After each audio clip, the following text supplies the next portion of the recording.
Hello, my name is Kate and welcome to Habits of a Modern Hippie. I have some new friends to share.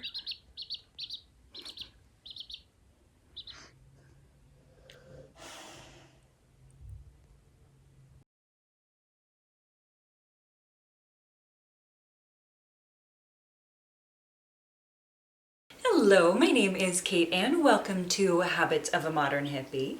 If you haven't been here before, this little fluff is Tinkerbell, and this fluff over here is Nico. And while normally they love to be the star of the show, you can see over here there's a little bit of movement behind me, and I've got some red lights going on, so the lighting is a little bit different, and that's because, as you can see from the title, I got baby chicks. Hey little ones, what are you doing? If you guys have been around for a while, you know that I have 6 grown chickens in my backyard. They've been talked about on the channel a couple times. Meek, are you saying hi to the babies? Yeah, there go babies. But I have never taken you along and showed you how I raise up my little baby chicks. And so I have 4 chicks right now, and they are 4 different breeds. And all 4 breeds are different than the breeds I have in the backyard. What do you guys want? Yeah?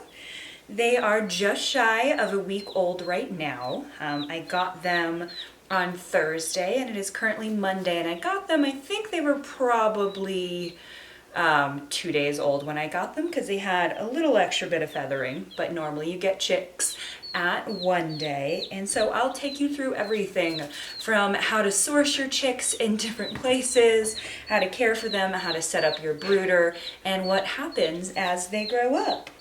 Hey little ones, do you want to, hey, you want to go back in? Doop.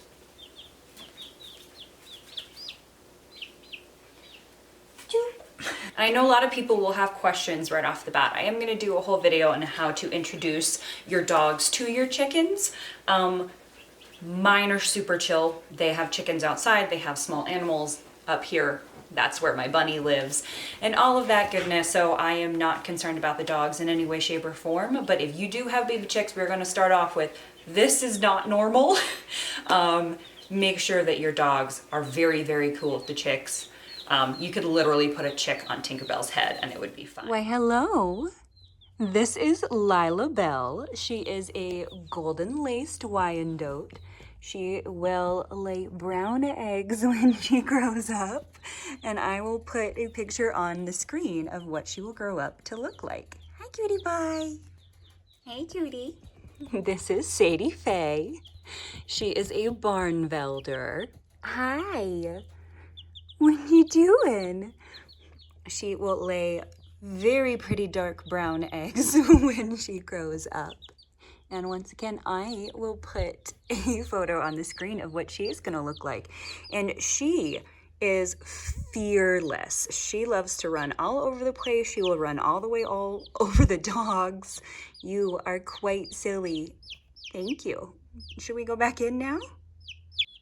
This little cutie is Ava Rose. She looks very, very similar right now to Sadie, but she is actually a speckled Sussex. So she is going to have absolutely gorgeous feathers when she grows up. And she is also a brown egg layer. And she is actually the quietest one of the bunch. Huh? You are, even though you're peeping right now. Oh, careful, little one. No. No, you can go back in now. Look at those cute little feet. And last, but very much so not least, this is Jolene. Jolene very much so lives up to her name already. She is a handful. She is a cream. Where are you going? She is a cream Brabanter. She is going to have absolutely ridiculous looking feathers. Hopefully she'll get what they call a chicken beard, as well as feathers that stick up off of her head, and she will lay white eggs. Hey, you coming? Yeah, we can go back down. You can go say hello to your sisters. But that is my little baby roll call. However, before we get into how to raise your chicks, I want to have a little check-in with everyone who's watching this and make sure that before you get chicks, you are ready for them. So it doesn't matter if you're getting chicks, pullets, which are grown-up chicks that aren't quite layers, or laying hens, or a rooster, but I'm not dealing with roosters. You want to make sure that you are ready for chickens. I know a lot of people just assume that they are super easy and you don't have to do anything with them, but they are a prey animal, so they're a lot more difficult to take care of than you think. Mine especially, because they are free range, I have to be very aware of predators, even here in suburbia. I live in Denver, so even though I have like a backyard in a neighborhood, we still have foxes, coyotes, raccoons, and hawks, all of which think your chicken's a really tasty meal. So every day you're gonna have to be able to open your coop and close your coop to make sure it's secure, even if you have a run or don't have a run. A run is something that the chickens can run around in if it's attached to the coop. I personally don't like them unless you're in a really high predator area. Mine free range around my backyard, but have plenty of little hiding holes along the way as well. But you want to make sure that you're going to be able to get up every morning and open their coop. You make sure that you close the coop at night every night, or you're going to have predators come into your coop.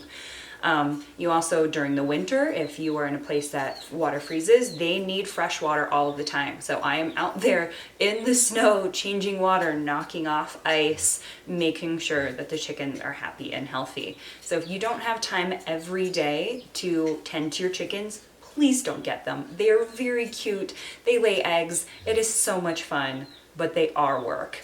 Okay, that being said, we can get into how to care for them. First, we should talk about where to find chickens. There are a bunch of different ways to get chickens. The three most popular ones are ordering from an online hatchery. I did that my first year.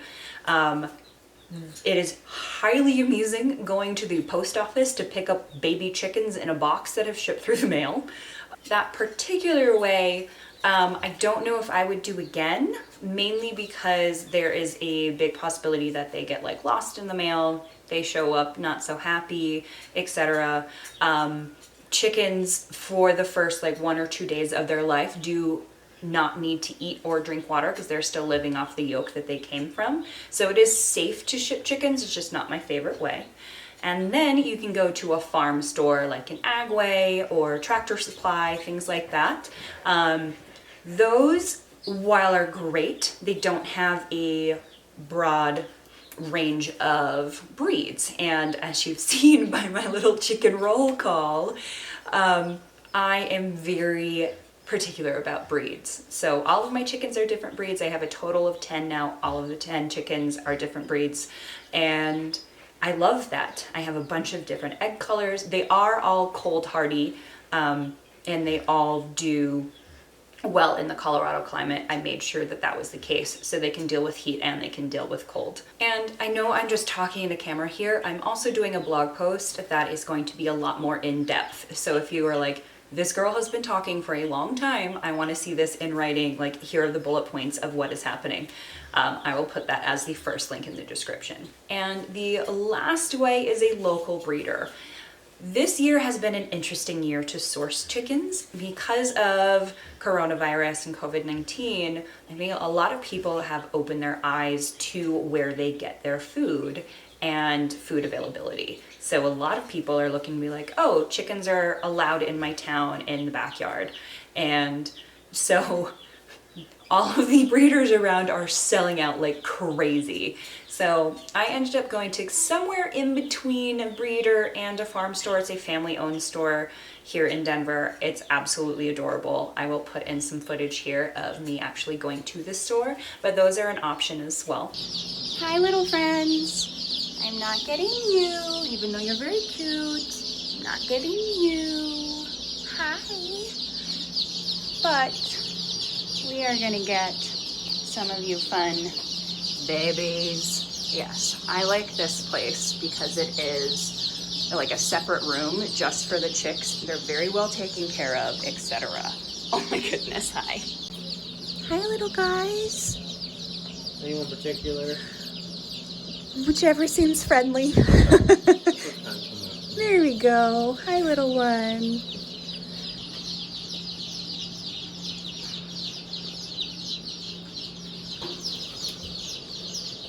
Hi, little babies. Oh my God, they're so cute. Right.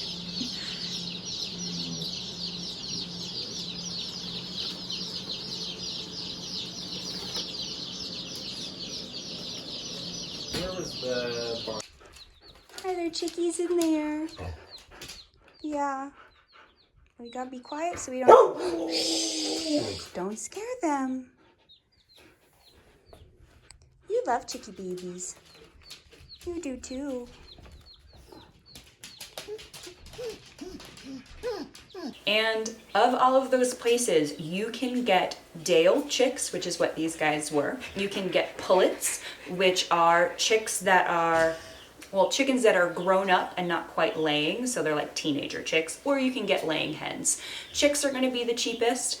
The cheapest chicks are gonna be the most common chicks. More expensive chicks are gonna be breeds like mine that are a little bit more designer. And then the most expensive, all of that, is going to be laying hens because someone else did the work for you. So you can just like say, hey, I want 6 laying hens that are already laying. Let's put them in my backyard. We know where to source them and we know what age we want, but we want to make sure that you get the correct chickens for your needs. So you want to look into climate. So birds that are going to do best here in Colorado in the mountains where it gets below 0 and it gets to 100 are not going to be the same breeds that are going to work well in somewhere like Florida when it's hot all of the time. So I tend to prefer more cold hardy breeds, breeds that can deal with temperature swings well. I don't like, in my personal opinion, it's going to be harder to care for things like frizzles, which are absolutely adorable, but their feathers don't lie down, so they get cold very easily. Naked necks, which are chickens that look like they have a, like they call them showgirls. They have no feathers on their neck. There are also smaller breeds of chickens, which are called bantams, and I've never taken care of bantams before, but I prefer larger chickens just because larger chickens are hardier. So make sure you look into breeds that are viable for your area. And you want to look into breeds that make sense for you. So if you are looking for straight up egg production, you want to see how many eggs per year your average breed lays. So there's something like barred rocks, which are really, really common because they are a really great egg layer. And then some of mine are a little less prolific when it comes to laying eggs, but their color and their feathers and their plumage and all of that make me really happy. So I have more eggs than I can ever need just because there are just 2 of us in this household. And Em is actually allergic to eggs, so that's not helpful. So I do sell eggs to my friends and my neighbors and things like that. But these guys are more of my pets than anything else, even though their eggs are delicious. Also, another thing to look into is whether or not you want a rooster. I'm not going to recommend a rooster for first-time chicken owners, so most of you guys watching this are first-time chicken owners. Roosters, 1 can be loud, 2 are not allowed in most suburban areas. And 3, you have to be aware that roosters are going to impregnate your chickens. So they're going to fertilize those eggs and you have the possibility of chicks. And if you don't keep up with collecting eggs, you will have lots of baby chickens, etc. And so mine, because I have never had a rooster and won't ever have a rooster, at least not in this house, none of the eggs are fertilized, so I don't have to be aware of that. I actually have quite a few vegan friends because my chickens are so well cared for and they're not fertilized. I have vegan friends that eat those eggs, and so yay for that. It's a really great protein source. They're really yummy. And on top of all of that, you want to look into the laws in your specific town. You can see how many chickens you have, their coop space, whether or not they're allowed to free range, all of that is going to be in your city ordinance. So definitely look into that as well. So you made sure that you can actually care for chickens. You've made sure that they are allowed in your town, and you have figured out where to find yours. Now, what else do you need? You can see I have a big old brooder behind me, and I will get into that. But before that, I will pull some of the things that are necessary to keep your chickies alive. So this is a chick starter and grower. This one is non-GMO. It's from Monopro. Monopro is actually a very, very well-known feed or agriculture brand in general. I love them. I actually work with them on Instagram. This isn't sponsored. My Instagram is sponsored, but it's a lot of fun. So that is the starter and grower. These crumbles are different than normal chicken food. The protein content's different. The actual ingredients are different. This one has antioxidants and probiotics as well. So you definitely need a chick starter and grower. That is necessary when it comes to food. Then with that, as the chickens start to get a little bit older, you are going to need what is called chick grit. Chicks need help, well, chicks and big chickens need help digesting food. So they're going to take some little baby rocks and pop that in their crop, and that is what's going to break down their food. So I put a little bit of chick grit in the starter. You mix those together and it's going to help that way. And then last, lots and lots of water is necessary. This looks radioactive, I'm aware, but it is because it is chock full of vitamins, probiotics, and electrolytes. So mine is Chick Boost Probiotics, and it has a whole list of different things that's in there.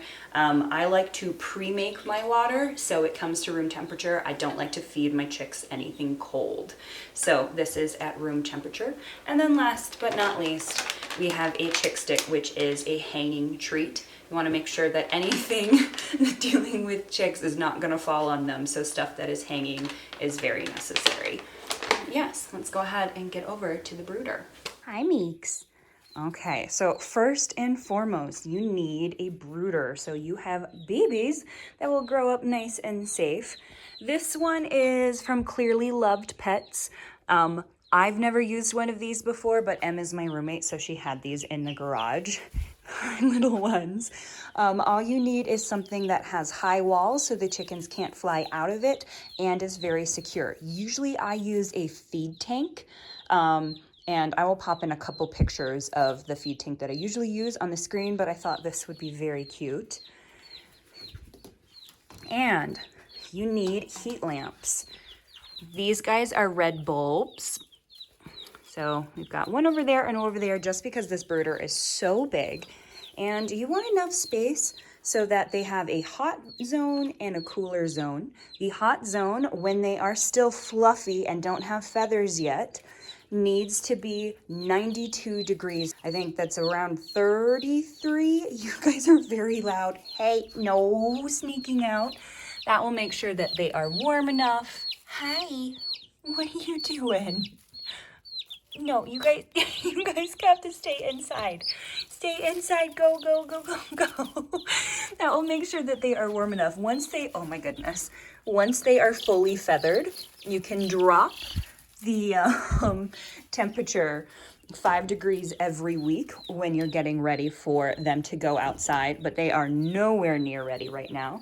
So these heat lamps are on. One thing I do recommend if you are new to chickens is a thermometer. So this obviously is the temperature of my house right now, not the temperature of the brooder.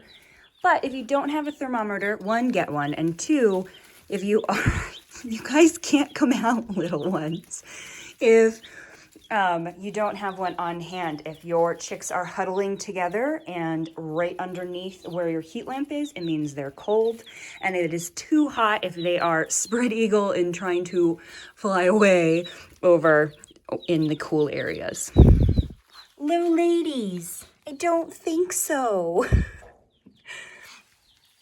The other things that you'll see in here is I have shavings. Shavings are a good substrate. There are a bunch of different substrates you can use. I prefer shavings just because this is what's in my chicken coop outside. There are also, all right, if I open this, you're not allowed to come out. I also have a waterer and a feeder. These are on upside down plates so they don't get stuck in the shavings, but I push the shavings up so they don't have to slip down the plates. Hi, cutie pies. The water looks very weird because it is full of electrolytes. And then the feeder over here is super important. So we've got one of those as well. And then because they are less than a week old, I don't put a lot of stuff in their brooder until they are big enough to be able to handle it. Little chicks can actually break their legs fairly easily, especially when they are first. Hi, what are you doing? When they first come home. So you want to make sure that they are nice and safe. So I don't put any sticks to climb or anything like that until they're about 1 to 2 weeks old. But I do have a couple of things in here that are great for little chickens. That is literally just a tube that came out of the middle of toilet paper. And this is the little chick box that they came in. And then last but not least over here is what is called a chick stick. It is a hanging treat. It's actually hanging a couple inches off the floor. So they can still get to it, but they won't knock it over. And it means it's not gonna knock over onto any one of them. And this is what the chick stick looks like. It's really great treat for babies as they are growing. But yes, this is their brooder for now. Hi. So as your chicks age, this changes. So we talked about the temperature differences in the brooder as they grow, but you can also change things as they grow as well. So there are different stages of chicks. There are little fluffy babies like mine are right now. Those are still babies for about a week to 2 weeks, and so they don't get treats quite yet. Hi, let me see you. Yes, so these little, hi, you can see how they are still fluffy. They all have that baby fluff going on, but then slowly they will start to what's called feathered out. And so because these guys are about a week old, let's see if we can get this camera to focus. You can see that they are starting to get feathers. So treats could be anything from greens to little worms. Watching a chicken chase a cricket is hysterical. So some things I would appreciate, but make sure that if you are giving treats, hi, you guys aren't supposed to be coming out, that if you are giving chickens treats that they do have that chick grit. But I will post another video as they start getting older to kind of take you along as well. But that is all you need to know for the first little bit of their lives. Huh? Thank you guys so much for watching. If you liked this video, give it a big thumbs up. If you haven't already, hit that subscribe button down below. There will be a lot more chick content and puppy content coming soon. So we will see you again soon. Bye. You're being a very good girl, Miko. Hi, ladies. Can you back up away from the edge? You can tell they are not afraid of her at all, and she loves them. Guys, where are you going? Doop. Doop.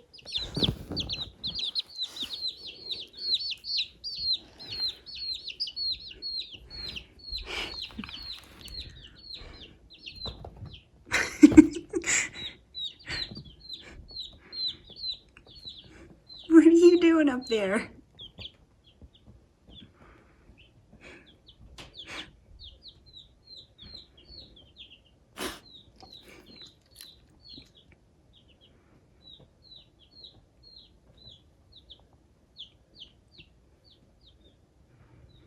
You're being a very good girl, Miko.